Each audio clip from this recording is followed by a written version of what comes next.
What's up? What's up? Hey, chess fans. Hope all is well. I really wanted to do a video going over doing some game analysis, and I spoke a little bit. I think it was last week or maybe a week and a half ago about playing when I was sick. I did do a video when I wasn't feeling too hot. I was down with a cold and all that, and it made me harken back to this game I'd played in 2009 when I was actually sick and at the board. And I sort of mentioned it in passing, but I was saying that maybe if I'm playing sick, I want to win as quickly as possible.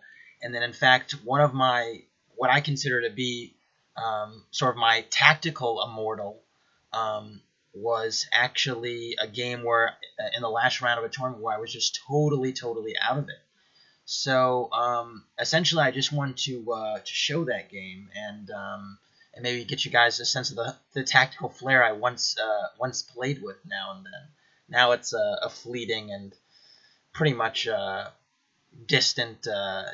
Seems like a distant memory because I don't really play with the same sort of sexiness these days. But yeah, the game. Excuse the date at the top on the top right. It's just because I uploaded it today. But the game was actually from a tournament in 2009. It was the 2009 Chess Congress, the Philly Chess Congress, I believe. And I was black in the last round against an FM named Rubenchik. Around 2009, just to give you perspective, because I can't believe that was 8 years ago. It's crazy to think about where the time has gone. But around 2009, I think I was a master level player by then, but probably not titled. And he was definitely the stronger player. And so, but the thing was, I remember right before the game, I had like a little bit of a feverish symptoms, and I was taking a Tylenol, and I just wasn't feeling it. So, anyways, hard to win anytime, but especially when you're not feeling well. And my thought process was just try and get this thing over with. So, anyways, c4. My opponent played c4. I didn't know what he played beforehand. English is a flexible opening, so I was mostly going knight f6 in those days, and that's what I did. I went knight f6. And after knight c3, knight c3 is a very interesting move because it's extremely flexible. The English is a flexible opening. And typically in those days, I was considering playing King's Indians, sometimes Grunfelds, actually. And the problem was here is if you go for g6, white can force a nice King's Indian with e4 because essentially the knight has already controlled the e4 square, so it sort of avoids the Grunfeld setups that come after d5. And also, if you go d5, it's not as good here. It's a move that's played a ton, but it's not as awesome as the other setups. And I'll show you why in a second, because I actually did play d5. And after c takes d5 and knight takes d5, we're at like the first sort of interesting position for those that maybe don't know about anti-Grunfeld setups. Now, if you compare this position right here after knight takes d5 to a position after a normal Grunfeld move, which would be g6, d4, d5, and then c takes, knight takes, you see here that the d pawn has already been pushed to d4, and after e4, knight takes e3, b takes e3, black can attack the center right away with a move like c5. And this is pretty much like mainline Grunfeld stuff. I mean, white can go bishop c4 or bishop e3 or knight f3, and all those are moves. But the point is that black gets this very quick pressure on the d4 pawn. So you can imagine a move like bishop c4, bishop g7, knight e2, knight c6, bishop e3. And you basically could see the contours of the position are set because black is just, again, hammering away at white center. And even though this is a theoretical line, it's something that, where black has been holding up pretty well. And even over the years now, the Grunfeld's probably one of the most popular, if not the most popular, probably second place to the Slav openings against d4. Now, I'm going to go back and compare this to the position after d5 right away, because now after takes, d4 is not something that white has to do, and so taking it just essentially leaves white a lot of extra options, and black doesn't have a target in the center yet to attack by way of and by target I mean a pawn chain in the center to attack, because white hasn't committed. And so there are many anti-grooveful lines that go knight f3, and then if black goes g6, there's so many annoying ones. There's queen a4 check, which is a sort of an awkward check to deal with, because if you block with the bishop, then after the queen moves, the knight is hanging.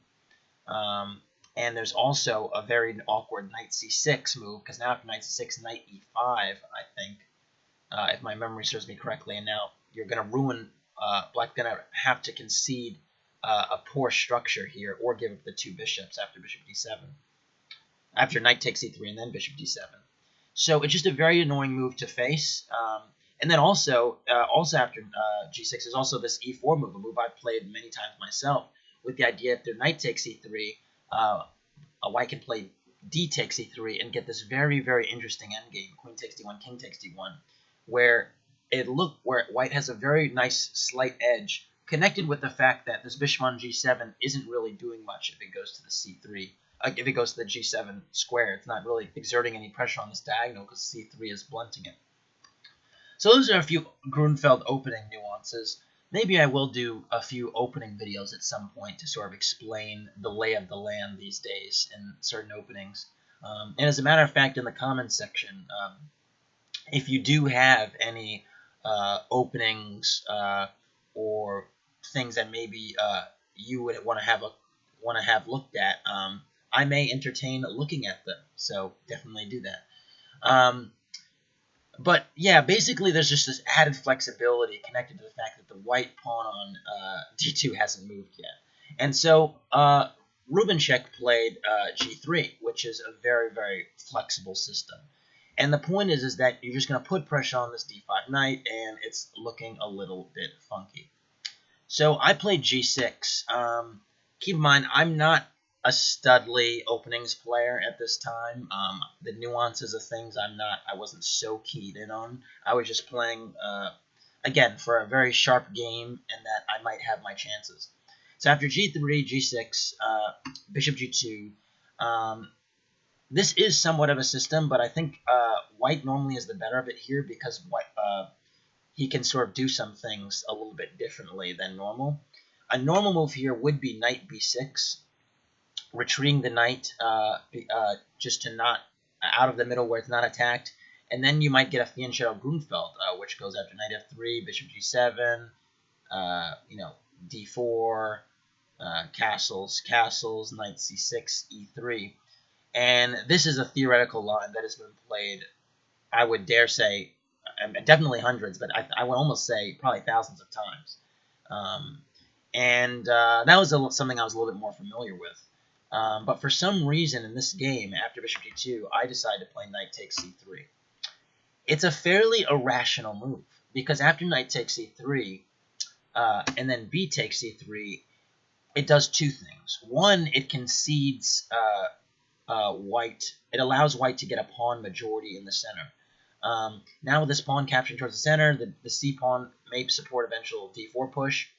Even more significantly than that, it just gives so unnecessarily the white rook an open file to work with, the b file. So white has a very, very flexible position here, and white decided to go for that, not by playing rook b1 right away, but by playing sorry, I played bishop g7. Let me not get ahead of myself. I did develop my bishop. After I fianchetto, you sort of have to put your bishop there. I mean, imagine if you don't move the bishop and it's not fianchetto. It's just not a good look. And then here, white played h4. And h4 is a really good move. Basically, the point is that you're just immediately putting some pressure on the black king for pretty much for free. And essentially, h5 is something that's sort of hanging over my head. And a move and sort of the one thing that's a little bit critical here is that if you look at the difference in knights that were exchanged, my knight that was exchanged was my kingside knight, and white's knight that was exchanged was the queenside knight. And so I'm lacking a little bit of protection here on the king side. So so allowing this h5 push I thought would be a little bit dangerous, and castling on that side and allowing the h5 push I thought was probably suicide, because now white might not necessarily have to castle right away, given the pawn majority in the center and sort of the flexibility in the structure. So flexibility is always a key aspect in chess, and particularly in openings. So I thought h5 had to be dealt with prophylactically, and I did not think playing h5 myself would be a good move, because it would give away the g5 square to the knight. So if I played h5 here, you can imagine this knight going to f3, happily lapping it up, going to g5 at some juncture, and then I wouldn't really be able to challenge it, and my f7 pawn would be a little bit vulnerable. So I didn't go for that. Instead, I went h6.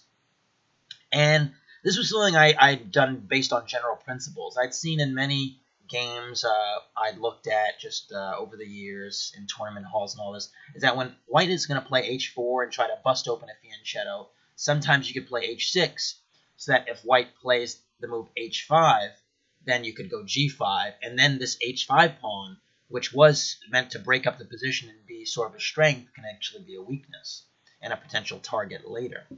So that was my idea with h6. h5 was not played. My opponent was smarter than that. My opponent was an FM after all, with a healthy 2300 rating at the time, and played rook b1. The idea is really simple. Attack the b7 pawn and make use of the open b file. So far, so good. White has an advantage. He was able to draw out this h6 move, which is a prophylactic move on my part, but does create a weakness, and now get a tempo on b7. Naturally here, even rook takes b7 is a threat. I thought that was the biggest danger, because after bishop takes b7, bishop takes b7, my rook on a8 is hanging. So I decided to play knight c6. I thought that was really prudent. I had to block the diagonal, and I was debating whether I should play c6 or knight c6, but I thought it was a bit smarter to develop. The one thing I did have going for me in this game was, even though I was at sort of a tactical, trying to be tactical here, I did still keep some of my positional judgment intact, and I knew that this knight on c6 would not be captured. Bishop takes c6 would be a simply awful move, because after bishop takes c6 and b takes c6, you could just imagine that these light squares around the fianchetto, but really all over the board, whether it's d5 or e4 or g2 and h3, they would just all be very weak, and I thought black would have definite compensation for these double pawns, which don't seem like such a big issue yet. So I recognized that knight c6 would be out, bishop takes c6 would be out of the question. White played queen a4. Queen a4 is an interesting move. I definitely can't really hate on it too much. I mean, it does have a threat, maybe taking on c6 is an idea. I thought it would be a little bit more prudent to develop, but queen a4 is not the worst move in the world. It's really sort of tricky to defend the knight on c6. I mean, if I play a move like bishop d7, the b7 pawn drops. If I play a move like queen d7 or queen d6, I thought that might be a little bit awkward placement for my queen. Particularly if I play queen d6, then bishop a3 would be a resource here.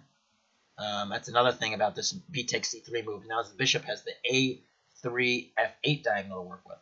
And queen d7 just looks a little bit awkward to me. So I castled. And I thought that was really logical, because, again, taking this knight, even now where white can win a pawn, I thought would be completely irrational.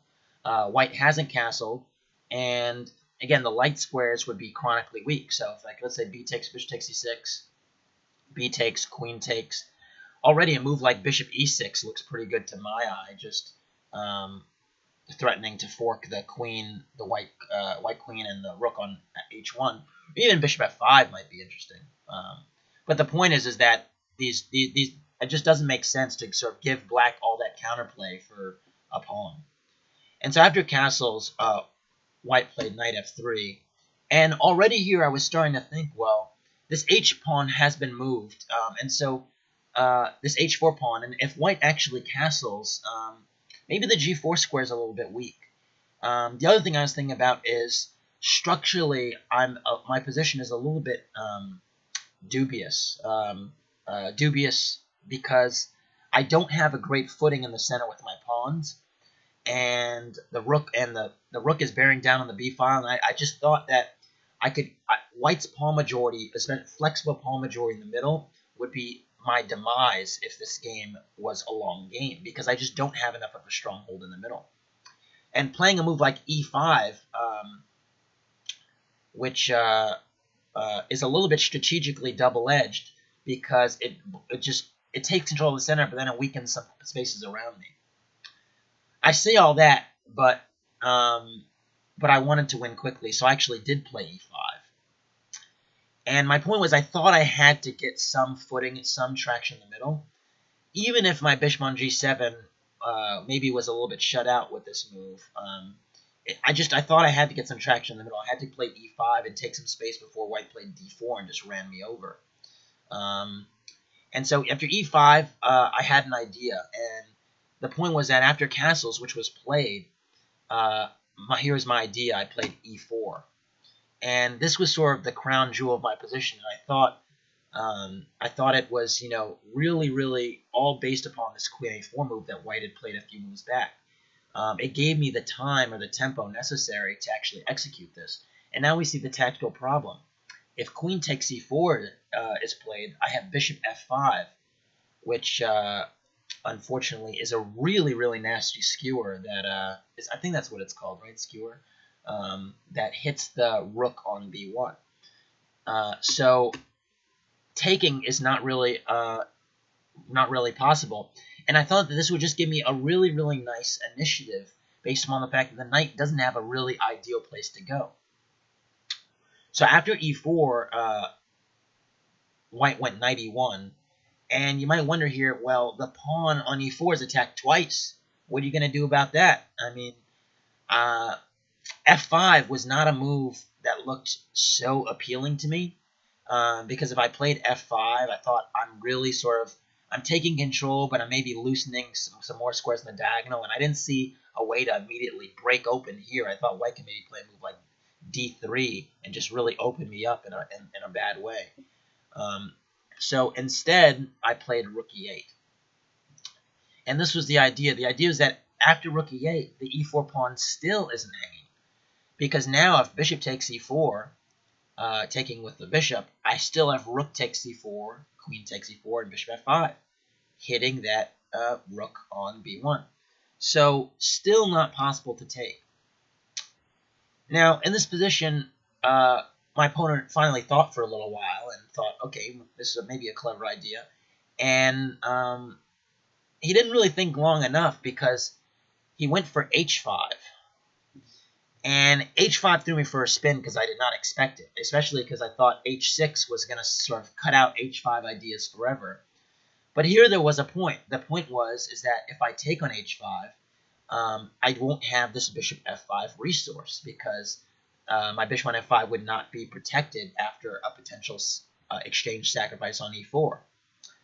So here I figured, well, I can defend the pawn again, but if I do defend the pawn again with a move like, I don't know, like bishop f5, let's say, I just figured h takes g6 would really spoil my pawn structure in some way, because if I play f takes g6, now all of a sudden I have 3 pawn islands, and really this b7 pawn is also weak. Maybe bishop f5 is just really stupid.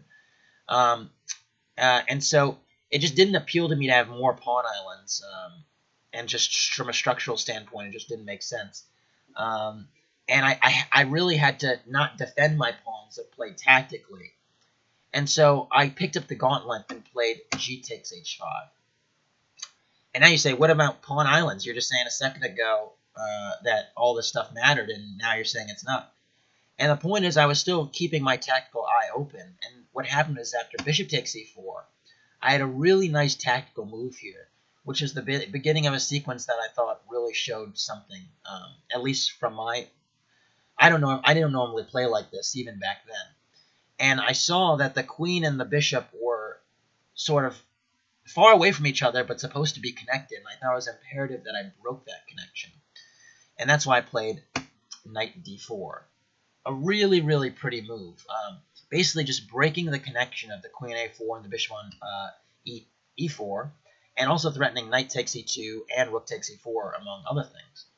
And so white's pretty much obliged to take the knight on d4, because otherwise I'm just going to get knight takes e2, and all of a sudden, if I win that e2 pawn, all of white's squares are light squares are weak, because that e2 pawn is covering the f3 square and the d3 square, and just knight d4 is just a real annoying move. The other thing to point out is that this bishop on c1 and this knight on e1 are just temporarily not playing, and so we see that I have a little bit more traction in the center, even though I don't have any pieces there. It's sort of a hyper-modern thing. So after c takes d4, I played rook takes e4, and then here's the second problem. E2 and d4 are both attacked. And I have the two bishops. And now this fianchettoed bishop of white's is gone from g2.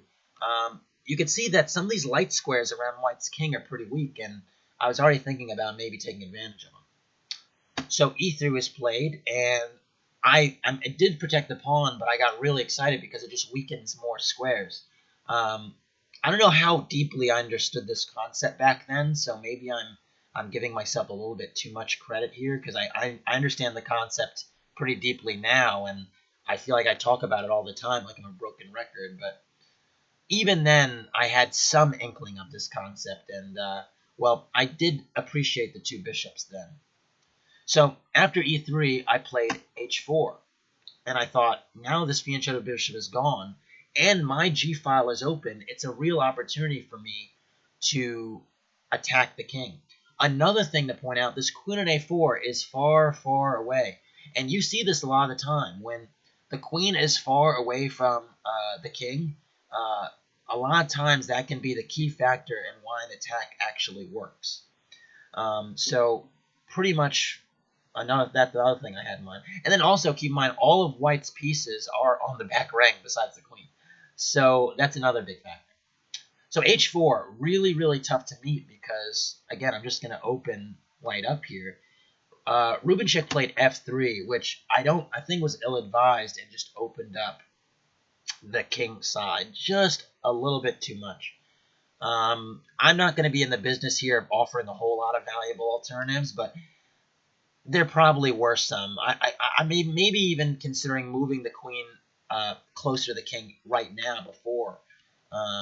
It's tough to say how, though, actually. Maybe, I don't even know, honestly. Maybe like queen c2, or, I don't know. f3 just didn't seem like it was so smart. After f3, I actually thought about here, I was thinking about winning as fast as possible.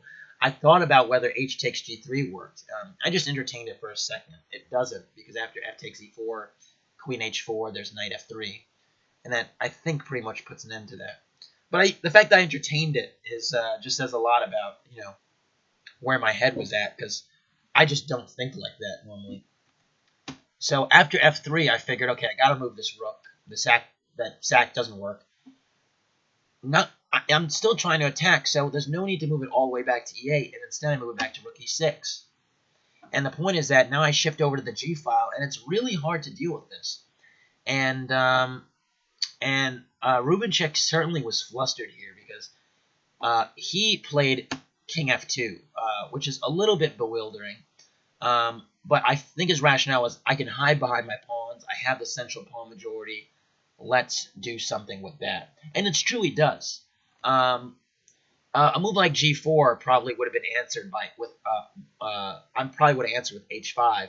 Again, just opening up this g-file. And I think black's a lot better, again, with these two bishops. And my bishop on c8, even though it hasn't moved, is eyeing those light squares on white's king side. So after rook e6, king f2, I thought that was a good move, just to take with tempo. And white played king takes g3. And I was thinking, man, like, if there's a way to draw out this king. It's been a long time, but I'm pretty sure I probably thought about Queen H4 check.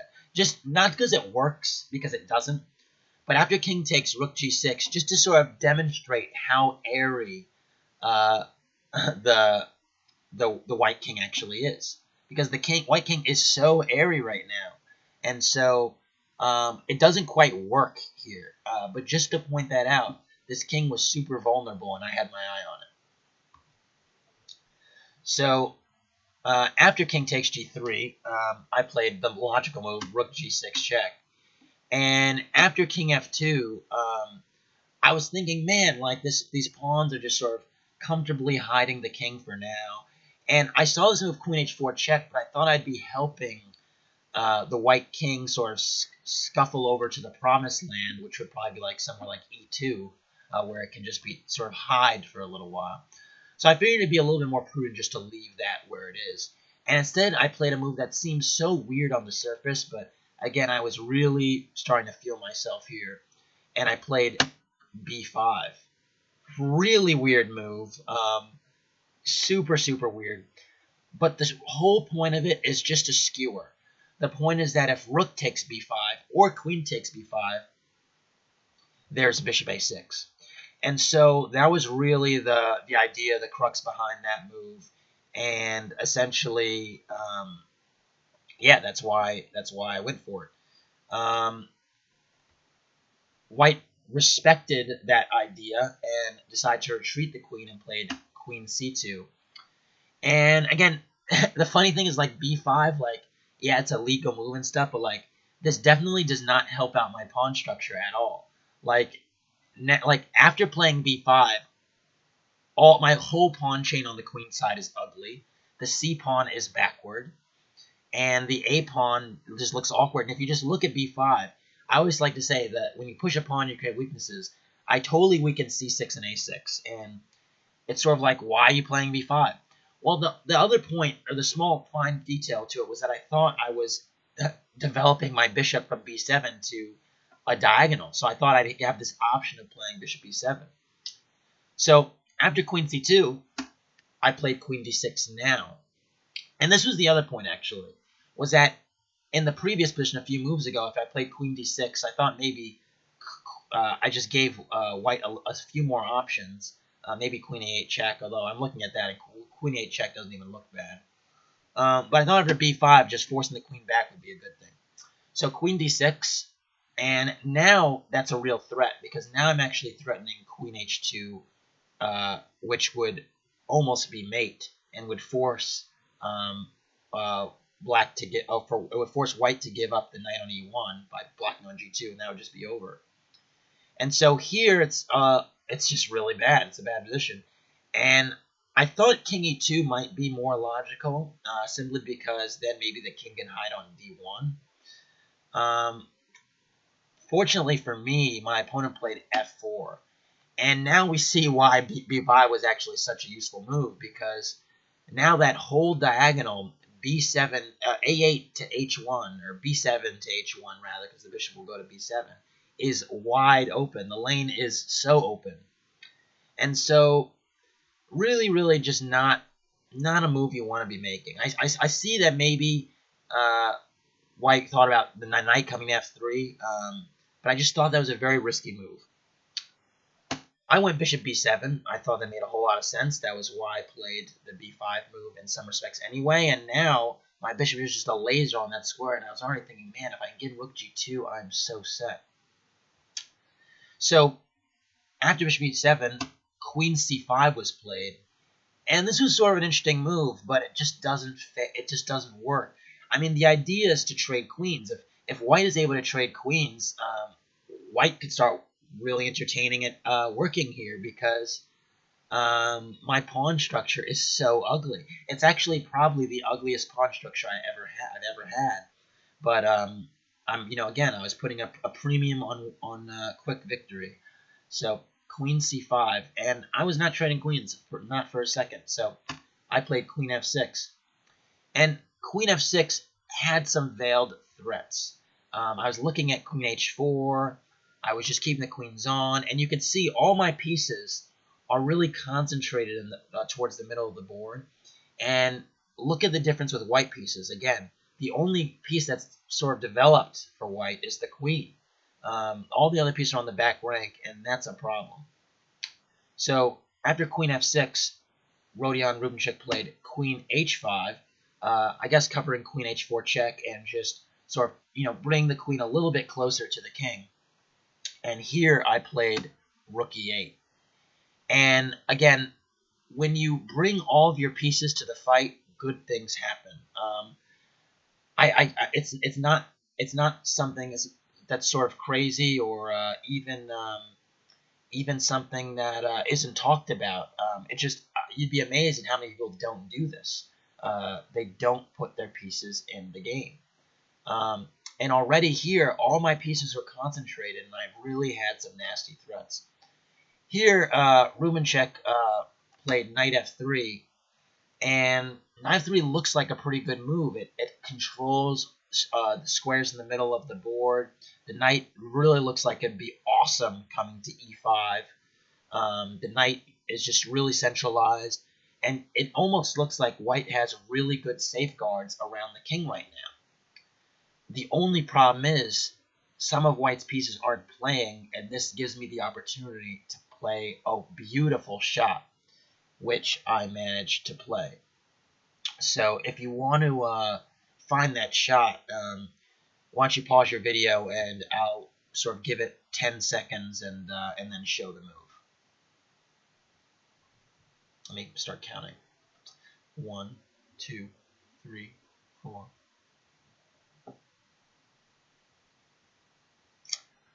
All right. So again, all my pieces are concentrated. I'm looking at I have the two bishops. I have the rooks on open files, and I started to think, man, if that e file is opened, the king doesn't have anywhere to go. And I think this was something I'd been thinking about ever since I put my bishop on b7, is that I thought I had the g file on lock. The rook on f1 is in the way of the king. And I was like, man, if I only get that e file open. And then I found it. Queen takes f4. It's probably the most beautiful move I've made, at least tactically, in my life. And the problem is just the queen is untouchable. The point is that if e takes f4, there's a bishop. The rook is finally open on the e file, and the rook on the g file is covered. Bishop takes d4, check. Knight takes d4, only move, and then rook g2, mate. Amazing, amazing tactical sequence, and really just a product of sort of the woeful development that white had. Yeah, queen takes f4, quite the shot. And the problem is there's nothing there's nothing else that really works. A move like queen takes g6, you would think, oh, if I can sack the queen for the rook and then win the queen back, fails because queen takes f3 comes with check, and then I could take the queen on g6 next move and be up a piece after king e1, f takes g6. I could just be up a piece here because after rook takes f3, bishop takes f3, this is just a material advantage. So that's really the problem here, is that there's no way to sort of get out of it cleanly. And so, unfortunately, my opponent, Rubenchik, did not take my queen and allow me to play the mate. I was a little bit disappointed about that. I thought that might come on the board, and I was like, man, like if that comes on the board, like again, keep in mind, I was popping Tylenols, I was reckless, and just for the game to just be fine in my favor like this was just awesome. Instead, Rubenchik played rook takes b5, and sort of posed the question to me, well, what are you going to do now the bishop on b7 is attacked, and don't forget your queen? And so, but the problem is, again, that b5 move was played for a reason, and now it just comes to fruition, because first I play queen g3 check, forcing the king to e2, the only move. And then now, sort of the coup de grace, bishop a6. And here, Rubenchik resigned because not only will I win an exchange, at least, all my pieces are still very active, and despite my pawn structure, White's king will not find any refuge anytime soon, and the material advantage will be enough to clean up. So that was that. Also notice that the rook at f1 is also part of that skewer, so if the king moves away to like d1, I don't even have to take the rook on b5 right away. So all those factors led to a resignation here, and yeah, this is the game, you know, was always like a really memorable game for me.